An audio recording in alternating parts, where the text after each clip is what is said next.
जीवन तो एक अवसर है पाने का, चाहे पत्थर जुटाने में समाप्त कर दे और चाहे परमात्मा को पाने में। जीवन तो बिल्कुल तटस्थ अवसर है। जीवन आपसे कहता नहीं क्या पाए, कंकड़ पत्थर बीने, व्यर्थ की चीजें संग्रहित करें, अहंकार को बढ़ाने में, अहंकार को फुलाने में समाप्त कर दें, तो जीवन रोकेगा नहीं कि मत करो ऐसा। और चाहे तो सत्य को, स्वयं को, जीवन की जो आत्यंतिक गहराई है उसको पाने में लगा दें, तो भी जीवन बाधा नहीं डालेगा कि मत करें ऐसा। जीवन सिर्फ अवसर है तटस्थ, जो भी उपयोग करना चाहे कर ले। लेकिन बहुत लोगों ने अपने को धोखा देने का इंसान कर रखा है। वो सोचते हैं जीवन तो है संसार के लिए, ऐसे विभाजन उन्होंने बना लिए। जीवन तो है भोग के लिए, तो फिर मृत्यु ही बच जाती है योग के लिए। लेकिन मृत्यु अवसर नहीं है, इसे थोड़ा ठीक से समझ लें। मृत्यु है अवसर की समाप्ति। मृत्यु का अर्थ क्या होता है? मृत्यु का अर्थ है कि अब कोई अवसर ना बचा। जीवन है अवसर, मृत्यु है अवसर की समाप्ति। इसलिए मृत्यु से तो कुछ भी पाया नहीं जा सकता। पाने के लिए अवसर चाहिए। हमने बांट रखा है। हम कहते हैं जीवन है भोग के लिए, फिर जब जीवन रिक्त हो जाएगा तब योग। हमने ऐसी कहानियां कर रखी है कि मरते आदमी को कान में, जबकि उसे सुनाई भी नहीं पड़ेगा, क्योंकि जिंदों को सुनाई नहीं पड़ता, तो मुर्दों को कैसे सुनाई पड़ता होगा। मरते हुए आदमी के कान में गायत्री पढ़ दो कि प्रभु का नाम ले दो, कि राम राम की रटन लगा दो। जो जिंदगी भर में सुन पाया गायत्री, सुनी तो भी नहीं सुन पाया, सुनी तो भी समझ नहीं पाया, वो मरते वक्त जबकि इंद्रियां जवाब दे रही होंगी, आंखें देखेंगी नहीं, कान सुनेंगे नहीं, हाथ छुएंगे नहीं, जबकि प्राण लीन हो रहे होंगे बीज में, तब वो गायत्री सुन पाएगा। वो तो नहीं सुन पाएगा, लेकिन फिर लोग क्यों सुनाए चले जा रहे हैं, इसमें भी राज है। वो मरता हुआ आदमी कुछ नहीं सुन पाता, लेकिन जो जिंदा सुना रहे हैं उनको यह आश्वासन बना रहता है कि मरते वक्त कोई हमें भी सुना देगा और काम हो जाएगा। उन्होंने कहानियां कर रखी, इन बेईमानों ने कहानियां कर रखी। वो कहते हैं एक आदमी मर रहा था, उसके बेटे का नाम नारायण था, उसने जोर से पुकारा नारायण। वो नारायण जो ऊपर है धोखे में आ गए। वो अपने बेटे को अपनी तरकीबें बताने जा रहा था कि ब्लैक मार्केट कैसे करना, दूसरा खाता कैसे रखना, वो ये समझाने के लिए बुला रहा था। वो स्वर्ग पहुंच गया, बैकुंठ। वो खुद भी चौंका कि यहां कैसे आ गए, लेकिन नारायण का नाम जो ले लिया था। ऐसे सस्ते काम नहीं चलेगा।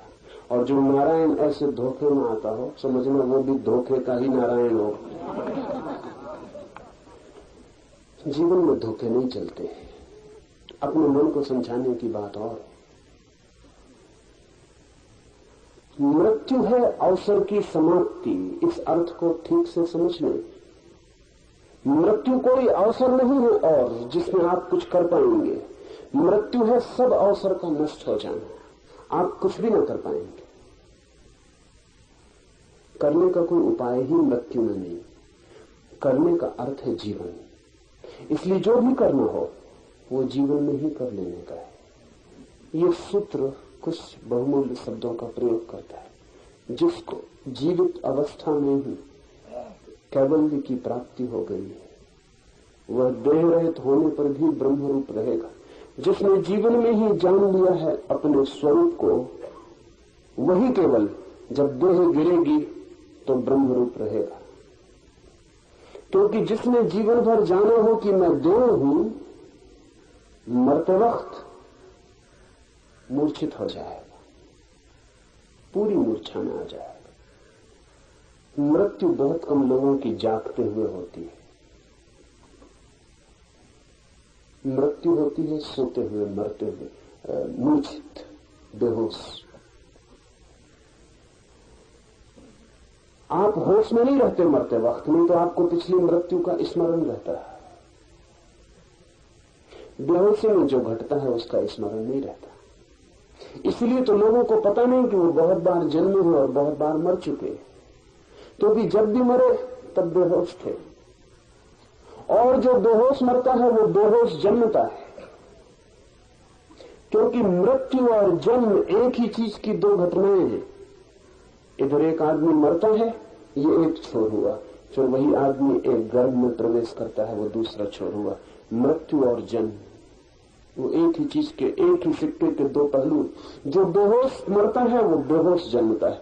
इसलिए आपको ये भी पता नहीं कि आप पहले कभी मरे थे, और आपको ये भी पता नहीं कि आप जन्मे हैं। ये जन्म की खबर भी दूसरों ने आपको दी है। अगर कोई आपको बताने वाला ना हो कि आप जन्मे, आपको कोई स्मरण नहीं आएगा कि आप जन्मे। ये बड़े मजे की बात है। आप जन्मे हैं इतना तो पक्का है, पीछे मरे हो न मरे हो, पीछे मरना हुआ हो या न हुआ हो, लेकिन आप अभी जन्मे हैं इतना तो पक्का है, लेकिन उसकी भी आपको कोई स्मृति नहीं है। ये भी माँ बाप कहते हैं और लोग कहते हैं, उनसे आपने सुना है। आपके खुद के जन्म की खबर भी अफवाह है, उसका भी कोई प्रमाण नहीं है आपके पास।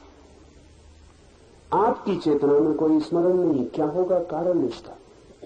आप जन्मे, बड़ी घटना घटती है जन्म की, उस बड़ी घटना का आपको कोई पता नहीं। ध्यान रखना, जिसको अपने जन्म का पता नहीं है, मरते वक्त बहुत मुश्किल होगा उसको पता रखना। जुड़ी है दोनों बातें। मृत्यु घटी है बहुत बार, लेकिन आप बेहोश मरे। मृत्यु को छोड़ दें, रोज आप सोते हैं। सोने की घटना तो रोज घटती है, लेकिन आपको पता है कि जब नींद आती है तब उसके पहले ही आपका होश खो जाता है। आपको नींद से मिलने की कोई खबर? जब नींद उतरती है तो क्या आप देख पाते हैं कि नींद उतर रही? जब तक आप देख पाते हैं तब तक समझना आप जागे हुए, अभी नींद उतरी नहीं। और जब नींद उतर जाती तब आप खो जाते।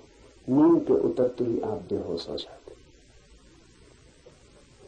जब नींद तक में होश नहीं संभलता तो मौत में कैसे होश संभलेगा? मौत तो बड़ी प्रगाढ़ निद्रा है, गहनतम निद्रा है, उसमें होश संभालना मुश्किल है। आप बेहोश मरेंगे। उस बेहोशी में कौन गायत्री पढ़ रहा है, कौन राम राम जप रहा है, आपको कुछ भी पता नहीं चलेगा। और बेहोशी जरूरी है। सिर्फ वही लोग इस बेहोशी से मुक्त होते हैं जो देह भाव से मुक्त हो जाते। क्यों? एक सर्जन आपके पेट का ऑपरेशन कर रहा हो तो आपको बेहोश करना पड़ेगा, क्योंकि इतनी पीड़ा होगी, उस पीड़ा को आप सह न पाएंगे, न सह पाएंगे, चीखेंगे, चिल्लाएंगे, ऑपरेशन मुश्किल हो जाएगा। इतनी पीड़ा होगी कि आप विक्षिप्त हो सकते हैं, फिर कभी मस्तिष्क दोबारा ठीक ना हो। इसलिए सर्जन एनेस्थेसिया देता है, पहले आपको बेहोश कर देता है, फिर काट पीट कर देता है। आपका ही शरीर कटता है, लेकिन तब आपको पता नहीं होता। जब पता ही नहीं होता तो पीड़ा नहीं होती। समझ लें इस बात को, पता होने से पीड़ा होती है, पीड़ा होने से पीड़ा नहीं होती। पीड़ा तो हो रही है, सर्जन काट रहा है, लेकिन आपको पता नहीं चल रहा। बस काट पीट के अलग कर देगा, आपको पता नहीं चलेगा। होश जब आएगा तभी पीड़ा का पता चलेगा, और जब पता चलेगा तभी पीड़ा मालूम होगी कि हो रही है। अगर बेहोशी में आपके कोई अंग अंग काट डाले, बिल्कुल टुकड़े टुकड़े कर दे, तो भी आपको पता नहीं चलेगा। सर्जन छोटा सा ऑपरेशन करता है, मृत्यु तो बहुत बड़ा ऑपरेशन। मृत्यु से बड़ा कोई ऑपरेशन नहीं। सर्जन तो एक आध अंग काटता है, मृत्यु तो आपके पूरे शरीर को आपसे काट के अलग करती है। तो आपको होश में रखा नहीं जा सकता। इसलिए मृत्यु सदा से प्राकृतिक एनेस्थेसिया का उपयोग करती है।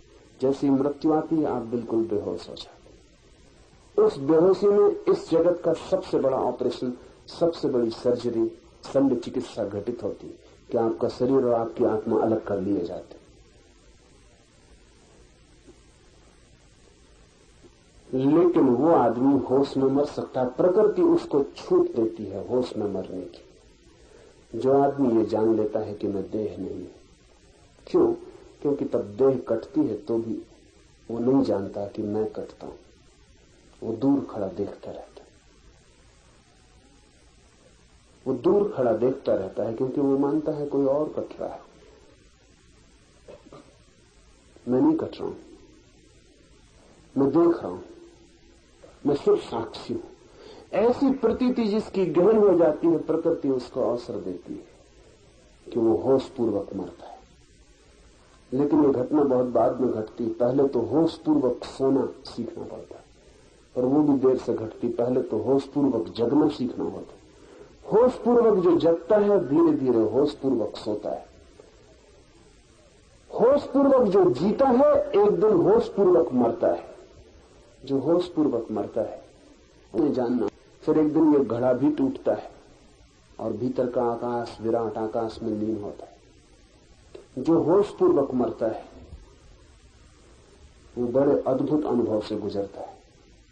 मृत्यु उसके लिए शत्रु नहीं मालूम होती, मृत्यु मालूम होती है मित्र। मृत्यु मालूम होती है एक बड़ा सम्मिलन परमात्मा से, विराट से।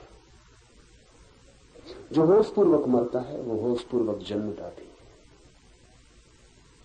जो होश पूर्वक जन्मता है उसका जीवन दूसरा ही हो जाता है, क्योंकि फिर वो वही नहीं दोहराता जो उसने बार बार पहले दोहराया है।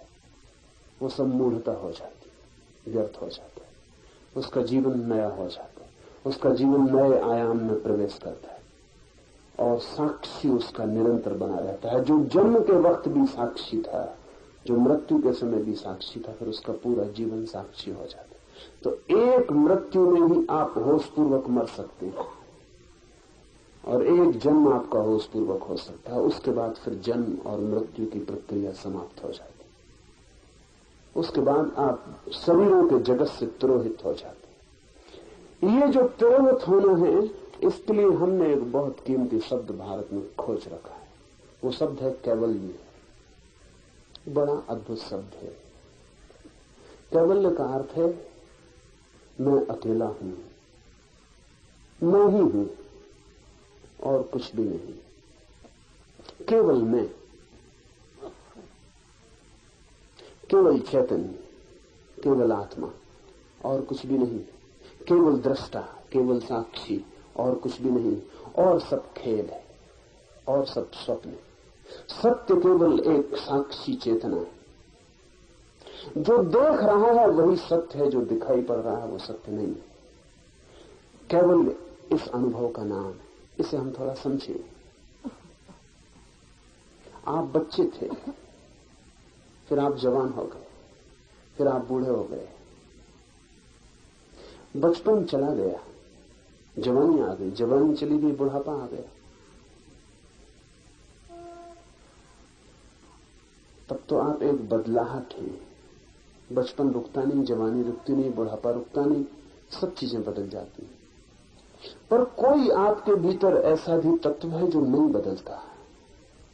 दुखी थे फिर सुखी हो गए, सुखी थे फिर दुखी हो गए, शांत थे अशांत हो गए, अशांत थे शांत हो गए, सब बदल जाता है। धनी थे दरिद्र हो गए, दरिद्र थे धनी हो गए, सब बदल जाता है। लेकिन क्या कोई एक तत्व आपके भीतर ऐसा भी है जो नहीं बदलता? अगर ऐसा कोई तत्व नहीं है तो आप हैं ही नहीं। आपके होने का क्या मतलब? फिर आपके बचपन, आपकी जवानी, आपके बुढ़ापे को कौन जोड़ेगा सूत्र की तरह? जैसे माला के मन के पिरोए होते हैं एक धागे में, तो ही माला है।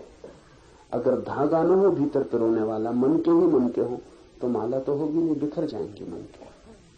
आपका बचपन टंगा है एक मनके की तरह, आपकी जवानी टंगी है एक मनके की तरह, आपका बुढ़ापा टंगा है एक मनके की तरह। धागा कहां है जिस पे ये मनके टंगे? और एक कंटिन्यूटी, एक सातत्य, वो सातत्य कहां है? वो सातत्य ही सत्य है, बाकी तो सब बदल जाता है। भारत की परिभाषा यह है कि जो बदल जाता है उसे हम स्वप्न कहते हैं। इसे ठीक से समझ लें, हमारे स्वप्न की अपनी परिभाषा है। जो बदल जाता है उसे हम स्वप्न कहते हैं, और जो कभी नहीं बदलता उसे हम सत्य कहते हैं। तो बचपन तो चला जाता है सपने की तरह, जवानी चली जाती है सपने की तरह, सुख आता है खो जाता है, दुख आता है खो जाता है। जैसे सपना मिटता जाता है, ऐसे ही सब मिटता जाता है। इसलिए भारत कहता है ये विराट सपना है जो बाहर फैला हुआ। दो तरह के सपने हैं, एक निजी सपने हैं जो रात आप सोते में देखते हैं, और एक सार्वजनिक सपने हैं जो आप जाग के दिन में देखते हैं। उनमें कोई फर्क नहीं है, क्योंकि दोनों बदल जाते हैं। रात का सपना सुबह झूठ हो जाता है, जिंदगी का सपना मौत में झूठ हो जाता है। एक घड़ी आती है जो देखा था वो व्यर्थ हो जाता है। तब सत्य है कुछ या नहीं, लेकिन स्वप्न के होने के लिए भी सत्य का आधार चाहिए। परिवर्तन के लिए भी कोई आधार चाहिए जो बदलता ना हो, नहीं तो परिवर्तन भी असंभव है।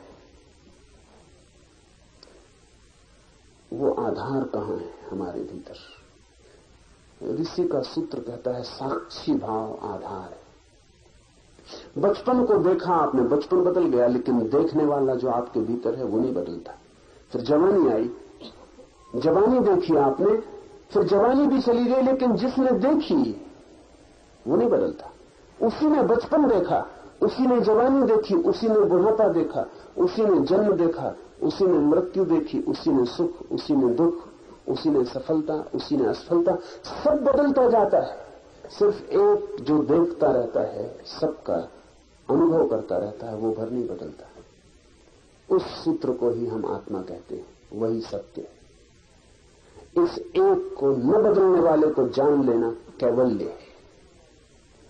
जिस दिन कोई व्यक्ति इन सपनों से अपने को हटाकर, इस धागे मनकों से हटाकर इस धागे के साथ अपने को जान लेता है कि मैं ये धागा हूं, ये सतत चैतन्य, ये सतत साक्षी भाव, यही मैं हूं, बस ये चैतन्य ही मैं हूं, ऐसी प्रतीति जब सघन अनुभव बन जाती है, विचार नहीं अनुभव, शब्द नहीं प्रतीति, ऐसा जब भासने लगता है तो उसे हम कहते हैं वो व्यक्ति कैवल्य को उपलब्ध हो गया। उसने उस एक को जान लिया जो जानने योग्य है, उसने उस एक को पा लिया जो पाने योग्य है, और उस एक को पाकर वो सब पा लेता है, और हम उस एक को खोकर सब खो देते हैं। सपनों को पकड़ते हैं, पकड़ भी नहीं पाते कि सपने खो जाते हैं, मुट्ठी खाली रह जाती। रात देखा कि संध्याट हो गए, सुबह उठ के पाते हैं कि मुट्ठी खाली है। जिंदगी में देखा ये हो गए वो हो गए, मरते वक्त पता चलता है मुट्ठी खाली। पकड़ा था जिन्हें, मुट्ठी बांधी थी जिनके ऊपर, वे ऐसे ही खो गए जैसे कोई हवा को मुट्ठी में बांधे, मुट्ठी बंध जाती है, हवा खो जाती। सब सपना सिद्ध होता है। ध्यान रखें, सपने से हमारा मतलब ही इतना है कि जहां जहां परिवर्तन है, जहां जहां बदलाव है, वहां वहां सत्य नहीं है। जो सदा अपरिवर्तित एक रूप है वो क्या है? इस जगत में खोजते रहे, कहीं भी वो एक रूप रहने वाला सत्य नहीं मिलेगा। अपने में खोजेंगे तभी दृष्टा भाव में मिलेगी वो सूत्रबद्धता, वो सातत्य जो एक है। इसे कहा कैवल्य। तो उस एक को जान लेना देह रहने पर ही, तो फिर देह के गिरते ही ब्रह्मरूप अनुभव होता है। हे निर्दोष, इसलिए समाधिनिष्ठ होकर विकल्पों से शून्य बन। कैसे जान पाएंगे हम उस एक को? प्रक्रिया है विकल्पों से शून्य बन। ये विकल्प शब्द भी समझ लेने जैसा है। विकल्प का मतलब है जिन जिन चीजों का विपरीत होता है वे विकल्प है। जैसे सुख, तो उसका विपरीत होता है दुख। अगर आप सुख चाहते हो तो दुख मिलेगा, वो आपको झेलना ही पड़ेगा। वो कीमत है जो सुख पाने के लिए चुकानी पड़ती है। अगर आप चाहते हैं प्रेम तो घृणा झेलनी पड़ेगी, वो कीमत है। अगर आप चाहते हैं सफलता तो असफलता आपके हाथ आएगी, वो सफलता की छाया है, उसी के साथ आ जाती है। विकल्प का अर्थ है द्वंद्व का जगत, जहां हर चीज दो है और एक को चाहो तो दूसरे में फंस जाना पड़ता है। जिसने एक को चाहा वो दूसरे में उलझेगा ही। बचने का कोई उपाय नहीं है। बचने का एक ही उपाय है कि दोनों को छोड़ दो। विकल्प शून्य बन जाओ, उसका अर्थ है जहां जहां द्वंद्व है वहां वहां चुनाव मत कर, चुनाव छोड़ दे। इसे थोड़ा समझ लें, क्योंकि ये गहरे ले जाने वाली बात है। जहां जहां दो हो सकते, जहां जहां अगर आप शांति चाहते हैं तो आप अशांति में फंसते रहेंगे। बड़ा कठिन लगेगा ये मामला, क्योंकि सुख दुख का समझ में आ जाता है, सफलता असफलता मान अपमान का समझ में आ जाता है, शांति और अशांति भी मामला वही है, द्वंद्व का। इतना ही नहीं, अगर आप मुक्ति चाहते हैं तो आप बंधन में पड़ते रहेंगे, क्योंकि द्वंद्व तो वही है। विकल्प तो बन जाता है, विपरीत खड़ा हुआ है सामने, तो जो आदमी कहता है कि मुझे मुक्ति चाहिए वो फंस जाएगा। मुक्ति तो मिलती है उसको जो द्वंद्व में चुनाव नहीं करता। शांति मिलती है उसको जो द्वंद्व में चुनाव नहीं करता, जो मानता नहीं कि मुझे शांति चाहिए, जो कहता शांति हो कि अशांति, मुझे दोनों में कोई चुनाव नहीं करना, वो आदमी शांत हो जाता है। प्रेम का फूल खिलता है उसके जीवन में जो प्रेम को घृणा के विपरीत चुनता नहीं, जो कहता है न मुझे प्रेम न मुझे घृणा, मैं दोनों के प्रति उदासीन, दोनों मुझे क्षमा कर दें, मैं दोनों में नहीं पड़ना चाहता।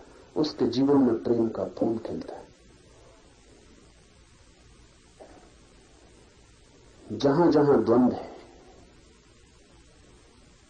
जहां जहां विकल्प है, जहां जहां चुनाव की सुविधा है, वहां चुनना मत। पर हम सदा चुनते हैं और हमें कभी ख्याल नहीं आता कि जो हम चुनते हैं वही हमारा उलझाव है। जब आप चुनते हैं सुख, तब आपको ख्याल में भी नहीं है कि आपने दुख चुन लिया। दुख आ गया, दुख ने भी आपके द्वार से प्रवेश कर लिया। क्यों? प्रक्रिया समझ लें। मैं चाहता हूं सुख मिले, कई बातें घट गई इस चाह में।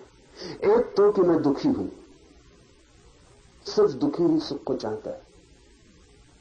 सुखी सुख को क्यों चाहेगा? हम वही मांगते हैं जो हमारे पास नहीं है। जो हमारे पास है उसे हम कभी नहीं मांगते। इसलिए तो दुख को कोई भी नहीं मांगता, क्योंकि दुख सबके पास है। सुख को लोग मांगते हैं क्योंकि उनके पास नहीं है। तो जिस दिन आप कहते हैं सुख चाहिए, उस दिन एक बात तो आपने ये बता दी कि आप दुखी। दूसरी बात, जो भी सुख आप मांग रहे हैं, अगर वो न मिला तो और घने दुख में उतर जाएंगे। मिलने की कोई गारंटी नहीं, और अगर मिला तो भी दुख में उतर जाएंगे, क्योंकि मिलकर पता चलेगा कि सोचे थे कितने कितने सपने सुख के मिलने से पूरे होंगे, वो कोई पूरे नहीं होते। सब सुख दूरी में दिखाई पड़ता है, पास आने पर खो जाता है। जब तक हाथ में नहीं होता सुख, तब तक सुख, हाथ में आते दुख हो जाता है। इसका मतलब यह हुआ कि सुख होता है दूरी में, सुख वस्तु में नहीं होता, सुख होता है दूरी में, सुख होता है आशा में, सुख होता है प्रतीक्षा में। जब आ जाता है, जैसे जैसे पास आने लगता है, वैसे वैसे सुख तिरोहित होने लगता है, और जब बिल्कुल हाथ में आ जाता है तो दुख हो जाता है। दुख न तो किसी वस्तु में है, न सुख किसी वस्तु में है। दूरी जितनी ज्यादा हो उतना सुख, निकटता जितनी हो उतना दुख। ये तो बड़ा जटिल जाल है। जिसको हम पास लाते हैं उससे दुख मिलने लगता है। तो जितना हम सुख मांगते हैं, एक तो मिलेगा नहीं, क्योंकि मांगने से कुछ मिल नहीं जाता। नहीं मिलेगा तो फ्रस्ट्रेशन, विषाद घेर लेगा। मिल जाएगा तो विफलता हाथ लगेगी और रिक्तता घेर लेगी कि व्यर्थ गई मेहनत, कुछ पाया नहीं, दौड़े धूपे श्रम उठाया और जो मिला वो ये है। जो इतना चमकदार मालूम पड़ता था दूर से, जो ढोल बहुत सुहावने मालूम पड़ते थे, वे पास आके साधारण ढोल साबित हो गए। जो चुनेगा वो उलझ जाएगा संसार में। संसार है चुनाव, मोक्ष है अचुनाव। चुनना ही मत। सुख आए तो सुख से राजी हो जाना, और दुख आए तो दुख से राजी हो जाना, लेकिन भीतर चुनाव मत करना कि मैं ये चाहता हूं। अपनी मांग इस जगत के सामने जो नहीं रखता वो जगत से मुक्त हो जाता है। इसे थोड़ा ठीक गहरे में जाने दें। इस जगत से जो कुछ भी नहीं मांगता, ये जगत उसे फंसा नहीं सकता। इस जगत से कुछ भी मांगा कि आप फंस गए। जो आप मांगते हैं वो मिल जाए तो भी फंस गए, न मिले तो भी फंस गए। मांगते ही फंस गए, मिलने न मिलने से कोई संबंध नहीं।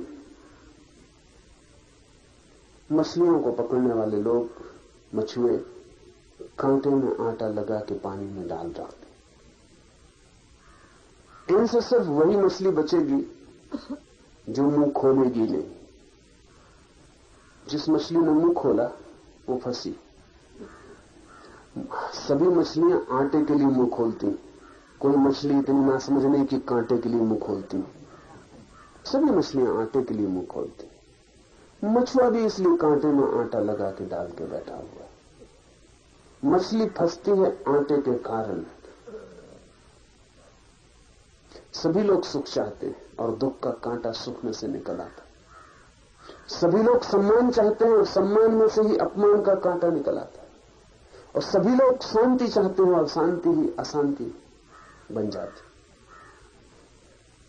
उस मछली का ख्याल करें जो इस आटे और इस कांटे में से चुनाव ही नहीं करती, जो उदासीन इस आटे के पास से तैरती हुई चली जाती। इसको पकड़ना असंभव है। ऐसी मछली की तरह हो जाएं इस जगत में कि जिसका कोई चुनाव नहीं, जो चुनती नहीं, जो मांग नहीं करती। फिर आपके ऊपर कोई बंधन हो नहीं सकता, आप पकड़े नहीं जा सकते। संन्यास्त होने का अर्थ है विकल्प में चुनाव छोड़ देना। इसलिए ध्यान रखना, संन्यास संसार के विपरीत विकल्प नहीं है। और जिन लोगों ने संसार का अर्थ संसार के विपरीत बना रखा है वो संसार में ही उलझे रहेंगे। लोग हैं ऐसे, वो कहते हैं कि संन्यास जो है वो संसार के विपरीत है। हम तो संसार में हैं, हम कैसे सन्यासी हो जाएं? हम तो तब सन्यासी होंगे जब हम संसार छोड़ेंगे। उनका सन्यास भी द्वंद्व है। संसार और सन्यास उनके लिए दो पहलू हैं, विरोधी। वो कहते हैं अगर हम संसार चुनेंगे तो सन्यास कैसे चुने, अगर हम सन्यास चुनेंगे तो हम संसार कैसे चुने। अगर सन्यास का अर्थ द्वंद्व है तो सन्यास का अर्थ ही खो गया। सन्यास का अर्थ ही है निर्द्वंद हो जाना। हम चुनते ही नहीं, जो हो जाता है उसे स्वीकार कर लेते हैं, जो नहीं होता उसकी हम मांग नहीं करते। ऐसी भाव दशा सन्यास है। तब आप कहीं भी सन्यासी हो सकते हैं।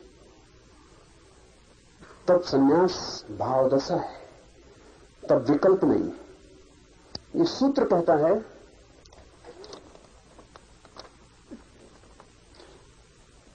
इसलिए हे निर्दोष, समाधि निष्ठ होकर विकल्पों से शून्य बन। समाधि आती ही तब है जब कोई विकल्पों से शून्य होता है।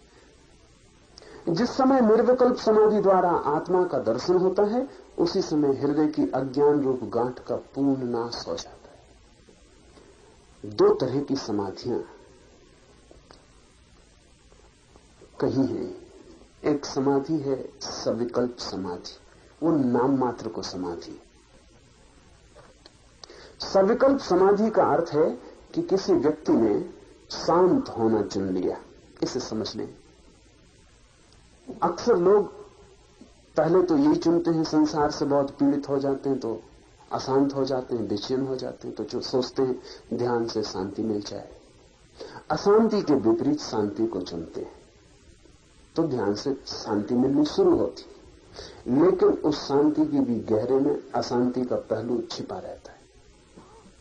वो विकल्प मौजूद रहेगा, क्योंकि आपने शांति को चुना ही अशांति के विपरीत है। जिसके विपरीत आपने चुना है उससे आप छूट नहीं सकते, वो मौजूद रहेगा। इतना हो सकता है कि जो आपने चुना है वो पहलू ऊपर आ जाए और जो आपने नहीं चुना है वो नीचे चला जाए, बाकी वो मिट नहीं सकता। चुनाव कभी भी द्वंद्व के बाहर नहीं ले जा सकता, द्वंद्व रहेगा। तो जो आप चुनते हैं वो चुनाव के कारण ही विपरीत मौजूद बना रहता है। तो आप शांत भी हो सकते हैं, लेकिन शांत होना आपका ऊपर ऊपर होगा। शांत होना ऊपर ऊपर होगा, भीतर अशांति छिपी रहेगी और आप सदा डरे रहेंगे कि अशांति कहीं फूट ना आए। बीज अशांति का मौजूद रहेगा और अंकुर का डर रहेगा। इसीलिए तो लोग संसार को छोड़ के भागते हैं, क्योंकि संसार में उन्हें डर लगता है कि भीतर तो छिपी है अशांति, कोई भी उसे जरा उकसा दे तो अभी फूट पड़ेगी। जंगल की तरफ भागता हुआ आदमी आपसे नहीं भाग रहा है, अपने भीतर छिपी हुई अशांति से भाग रहा है। आपसे तो इसलिए भाग रहा है कि आपसे डर लगता है कि आप कहीं भीतर की परत को उघाड़ न दें। जंगल की तरफ भागता हुआ पति पत्नी से नहीं भाग रहा है। वो जो ब्रह्मचर्य उसने ऊपर ऊपर निर्मित कर लिया है, उसके भीतर काम वासना भी छिपी, क्योंकि जिसने ब्रह्मचर्य को समझा काम वासना के विपरीत, वो काम वासना के बीच से मुक्त नहीं हो सकता। जिसने चुना वो विपरीत से बंधा रहेगा। चुनाव का मतलब ही है कि हम किसी के खिलाफ चुने हैं, जिसके खिलाफ हम चुने हैं वो हमारा पीछा करेगा। और जो हमने आयोजन कर लिया है ऊपर ऊपर, उसके गहरे में जिसके विपरीत हमने चुना है वो मौजूद रहेगा, क्योंकि वो हमारा ही हिस्सा है। असल में हमने जिंदगी को दो हिस्सों में बांट दिया, एक को हमने चुन लिया और दूसरे को हमने चुना नहीं, और वो दोनों संयुक्त हैं। जिसको हमने नहीं चुना वो जाएगा कहां? वो हमारे साथ रहेगा। फिर हमें डर लगेगा। लोगों का साथ हो, परिवार हो, दुकान हो, बाजार हो, तो वो जो भीतर छुपा है कोई भी जरा सा इशारा कर दे तो बाहर निकल आए। तो भाग जाओ, ऐसी जगह भाग जाओ जहां कोई भीतर के छुपे का दर्शन न करवा पाए। लेकिन तो भी वो मिटेगा नहीं। हजारों वर्ष कोई हिमालय पर रहे, जिस दिन लौटेगा वापस बाजार में पाएगा 1000 वर्ष बेकार चले गए। वो जो भीतर छिपा है बाजार फिर उसे उकसा देगा, वो फिर बाहर आ जाए।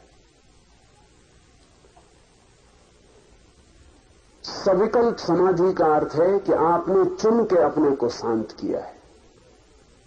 निर्विकल्प समाधि का अर्थ है कि आपने चुनाव छोड़ दिया है।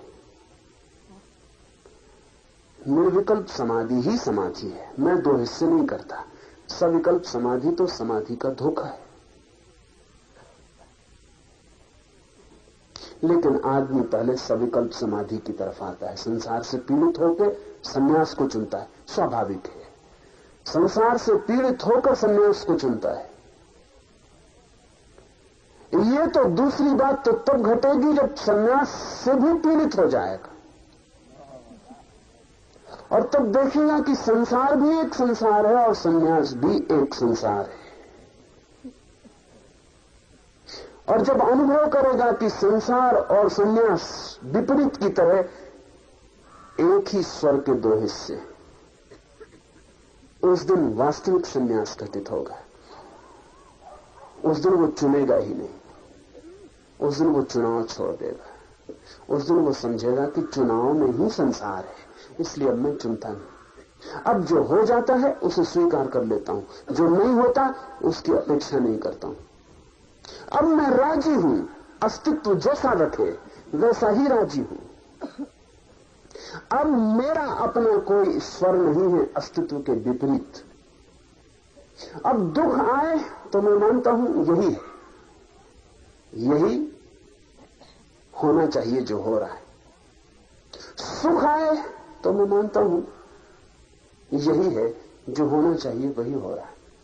अब मैं अपने को अलग रख के नहीं कहता कि ऐसा होना चाहिए। अब मेरी कोई अपेक्षा, कोई मांग, कोई दावा नहीं है। मैंने दावा छोड़ दिया। जिस दिन कोई दावा छोड़ देता है उस दिन निर्विकल्प समाधि घटित होती। उस दिन फिर आपको इस जगत में कोई बंधन नहीं रह जाता। अगर ये सारा जगत भी जंजीरें बन जाए और आपके अंग अंग पर सारा जगत कस जाए ऑक्टोपस की तरह, तो भी आपको कोई बंधन नहीं होता, क्योंकि आप उसको भी स्वीकार कर लेते कि ठीक है, यही है। जब कोई मेरे हाथ में जंजीर डाल दे तो ध्यान रखना, जंजीर डालने वाले की तरफ से जंजीर नहीं हो सकती। मैं उसे जंजीर मानता हूं तभी जंजीर हो सकती है। मेरी मान्यता में निर्भर करेगा सब कुछ। और मैं हाथ बढ़ा देता हूं और कह देता हूं कि जंजीर डाल दो। बड़ा मजा हुआ। रामकृष्ण के जीवन में बड़ी प्यारी घटना है। रामकृष्ण बचपन से ही ईश्वर की तरफ दौड़े हुए चित्त के व्यक्ति थे। मंदिर के सामने से निकलते थे तो फिर उनका घर पहुंचना मुश्किल हो जाता, वहीं नाचने लगते, वहीं लेट जाते, सीढ़ियों पर पड़े रहते।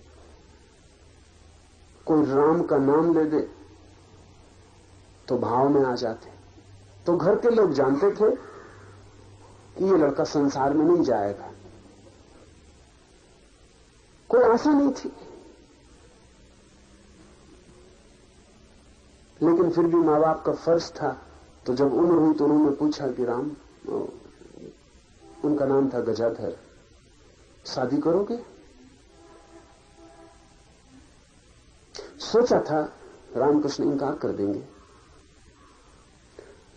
रामकृष्ण बहुत प्रफुल्लित हो गए। उन्होंने कहा, शादी कैसी होती? जरूर करेंगे। घर के लोगों को भी सदमा हुआ कि सोचा था कि ये सन्यासी वृत्ति का है, शादी नहीं करेगा, ये क्या हुआ? फिर लड़की की तलाश हुई, फिर लड़की खोजी गई। लड़की बहुत छोटी थी, कोई 8-10 साल का अंतर था दोनों की उम्र में।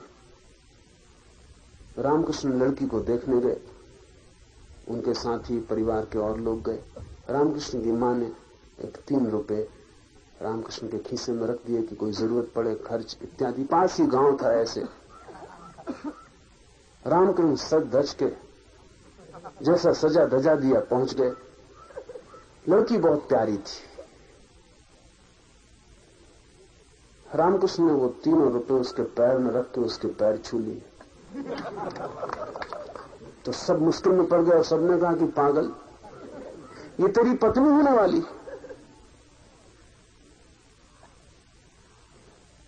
और तूने पैर छू लिए और ये 3 रुपए किस लिए चढ़ाती? तो रामकृष्ण ने कहा, मेरी मां जैसी प्यारी लगती। क्योंकि रामकृष्ण एक ही प्रेम जानते थे, वो मां जैसा प्रेम, बहुत प्यारी लगती है मां जैसी। इसको मैं मां ही कहूंगा, पत्नी भी हो तो हर्ज क्या। फिर शादी भी हो गई, लेकिन रामकृष्ण शारदा को मां ही कहते रहे, उसके पैर ही छूते रहे। और जब काली की पूजा का दिन आता तो वो काली की पूजा ना करके शारदा को बिठा लेते सिंहासन पर और उसकी पूजा कर लेते। वो कहते जब जिंदा मां है तो फिर मूर्ति की क्या जरूरत। पत्नी बंधन न रही, उसे बंधन की तरह देखा ही नहीं। हाथ बढ़ा दिया, जंजीर ले ली। आपके भाव दशा में निर्भर करता है। दुख दुख है क्योंकि आप दुख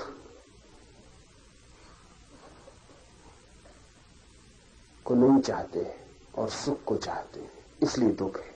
दुख इसलिए है कि उसके विपरीत को आप चाहते हैं, नहीं तो क्या दुख है? विपरीत की मांग में छिपा है दुख।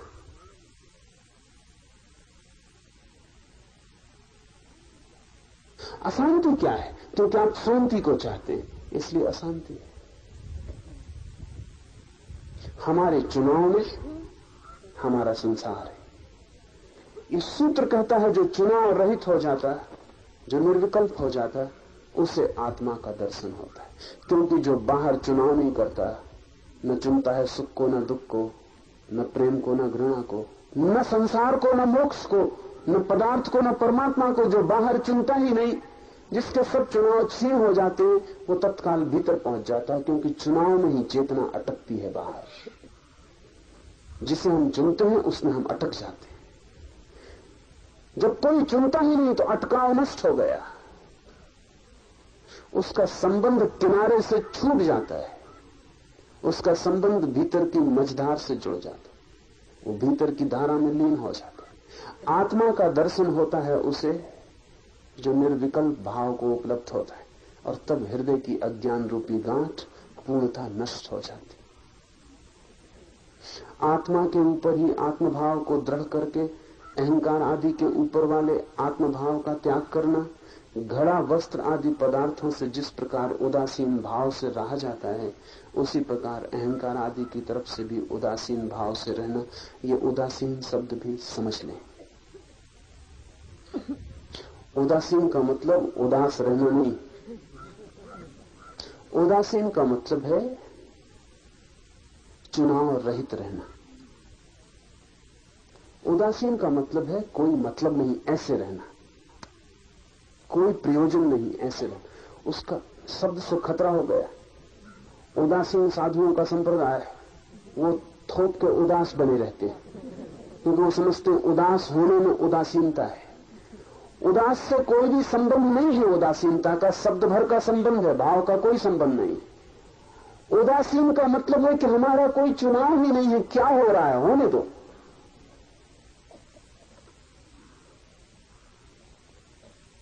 उदासी नहीं, उदासीनता, इनडिफरेंस, उपेक्षा। ठीक है, जो हो जाए ठीक है। जैसे घर में कोई रहता है, उदाहरण लिया है इस सूत्र में कि घर में वस्त्र हैं, घड़ा है, सामान है, बर्तन है, आप निकलते चले जाते हैं। घड़ा पड़ा है, कोई उस पर विशेष ध्यान देने की जरूरत नहीं पड़ती। कपड़े टंगे हैं, घर में टंगे हैं, आप उनके बीच से गुजर जाते हैं। ऐसे ही अपने भीतर अहंकार टंगा है, दुख टंगे हैं, सुख टंगे हैं, पीड़ाएं पड़ी हैं, चिंताएं पड़ी हैं, सुख की स्मृतियां हैं और दुख के संस्मरण हैं, वो सब पड़े हैं, सामान है भीतर का, घड़ा, वस्त्र इत्यादि। इनके बीच से ऐसे गुजर जाना कि सब ठीक है, जो है ठीक है, इस पर कोई ध्यान न देना, इसमें कुछ चुनाव न करना, इसमें किसी से आकर्षित और किसी से विकर्षित न होना। यह अर्थ है उदासीनता का। उदासीन आदमी अति प्रफुल्लित होता है, उदास नहीं। लेकिन ध्यान रखना, प्रफुल्लित का मतलब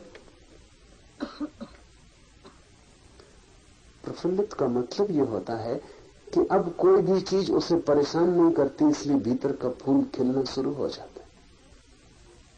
अब कोई चीज उसको हैरान नहीं करती, इसलिए भीतर वो आनंद में रहता है। उदासी थोप ली अगर आपने जबरदस्ती अपने ऊपर, तो आप प्रफुल्लित न हो पाएंगे। उदासीन होना, इसी तरह देखना, प्रयोग करके रास्ते से गुजर रहे हैं, प्रयोग करके देखना कि 5 मिनट बिल्कुल उदासीन होकर गुजरूं रास्ते से, तब कौन सा मकान सुंदर है, कौन सा नहीं है, बराबर है। तो कौन सा आदमी पास से गुजरा, वो अमीर था कि गरीब था, प्रतिष्ठित था कि अप्रतिष्ठित था, नेता था कि चोर था, कोई भी था, कोई प्रयोजन नहीं। तब कोई सुंदर स्त्री गुजरी, कोई सुंदर पुरुष गुजरा, कोई सुंदर कपड़े दिखाई पड़े, कोई प्रयोजन नहीं। 5 मिनट रास्ते से ऐसे गुजरना जैसे रास्ता खाली है और जंगल से गुजर रहे हैं, वहां कुछ है ही नहीं। इसकी कोशिश करके देखना, सिर्फ तटस्थ, तत्काल आप पाएंगे कि रास्ता व्यर्थ हो गया। उसकी सार्थकता आपके भीतर लगाव में थी।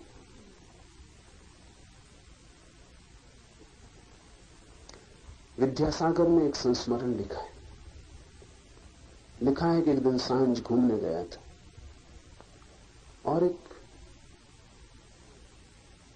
मुसलमान सज्जन भी सामने चले जा रहे थे, वो भी रोज टहलते थे। अचानक एक नौकर भागा हुआ आया और विद्यासागर बिल्कुल पीछे ही थे। उस नौकर ने आके कहा, मीर साहब, उन मुसलमान मित्र से, आपके घर में आग लग गई, जल्दी चले। मीर साहब ने कहा कि चलता हूं, लेकिन वो वैसे ही चलते रहे, वही छड़ी, वही पैर की चाल, कोई फर्क न पड़ा।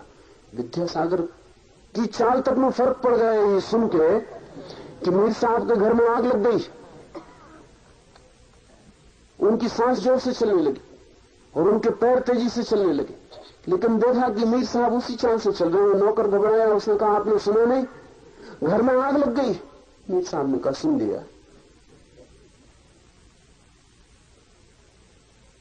वैसे ही चलते रहे।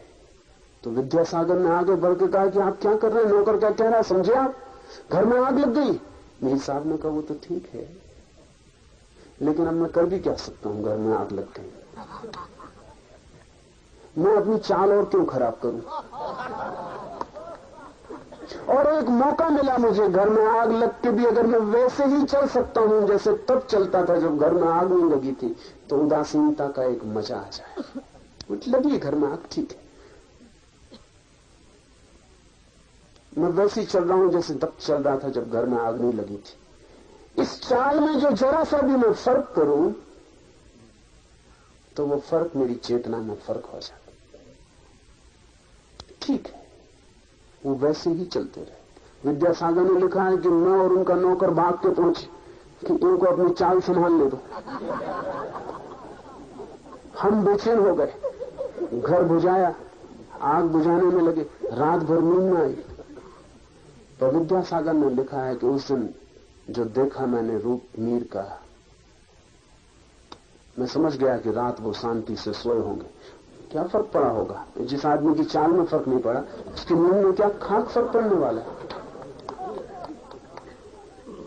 उदासीनता का अर्थ है एक तटस्थ वृत्ति, जो हो रहा है ठीक है, स्वीकार है, एक तथाता, उसमें कहीं कोई चुनाव नहीं। घर में आग लग गई, इससे बेचैनी नहीं होती है, समझ लें। घर में आग नहीं लगनी चाहिए थी, ये हमारी जो अपेक्षा है उससे बेचैनी होती। मेरा घर नहीं जलना चाहिए था, ये छिपी अपेक्षा है, पता भी ना हो, अचेतन में छिपी है, मेरा घर नहीं जलना चाहिए था।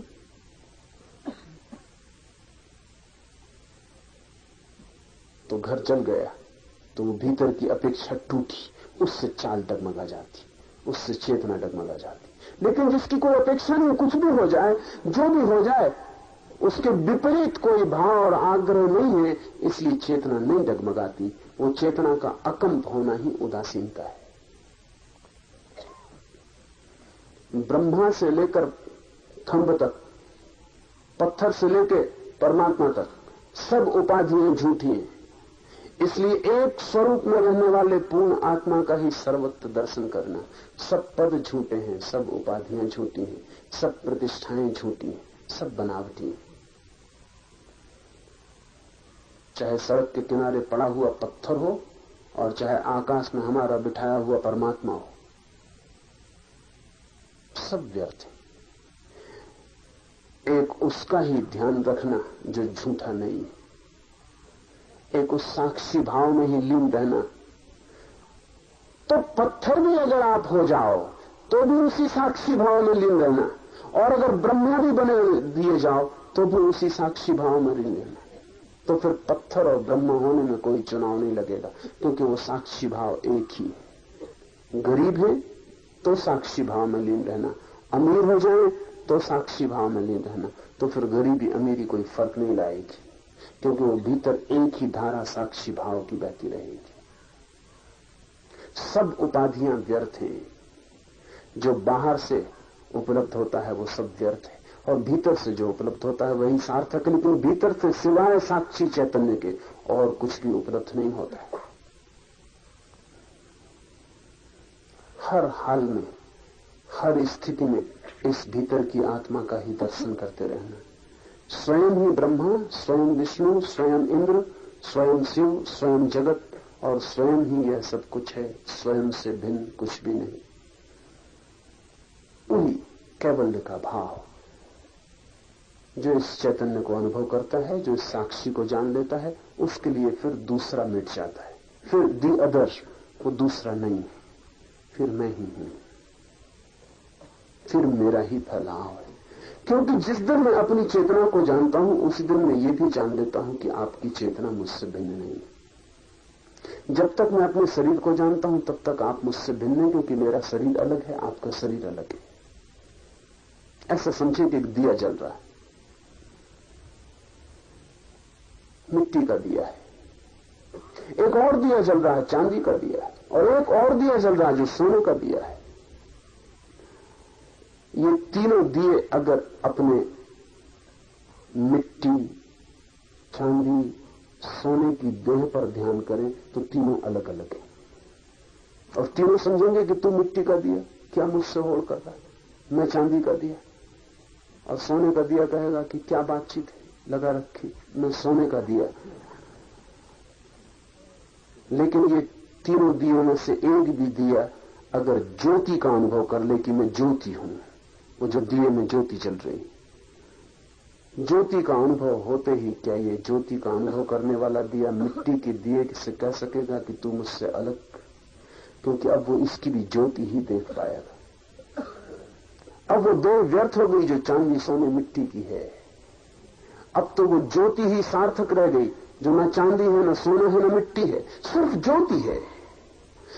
ये दिया, इन तीनों में से एक भी दिया ये अनुभव कर ले कि मैं ज्योति हूं, उसके लिए सारे जगत के दिए उसके साथ एक हो गए। अब जहां भी ज्योति है वही मैं हूं। हम जब तक शरीर को देखते हैं तब तक हम अलग अलग हैं, और जब हम भीतर के साक्षी को देख लेते हैं जो हमारी शाश्वत ज्योति है, तब हम एक और अभिन्न हो जाते।